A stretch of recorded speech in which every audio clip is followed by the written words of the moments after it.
It's rare to see a freshman get a lot of playing time in college basketball, but this year BYU relies heavily on the contribution of its first-year players. CougTube reporter Brandon Steele dug a little deeper into this. Brandon, tell me how these freshmen are creating a spark for the Cougars. Well, the newest additions to the squad this year are really starting to hit their stride.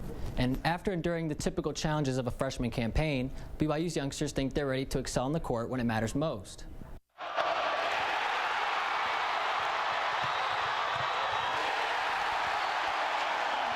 BYU is back in familiar territory in the race for a conference title, and the fresh faces on this year's team are a big reason why.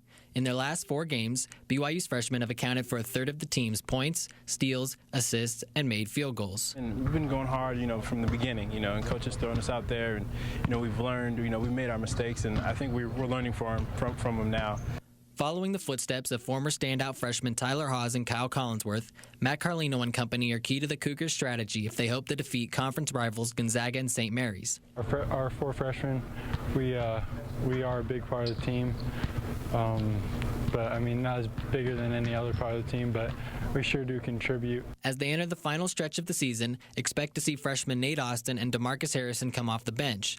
The youngsters have formed a bond as they've grown on and off the court together. And, we are all freshmen, so I think we all share that bond. And, it's kind of cool to be able to not just go through it by yourself. You're going through it with all these other guys who are, going through the same thing as you, and it's been fun. Coach Dave Rose says the Cougar Cubs will look to continue their stellar play as they march toward the postseason.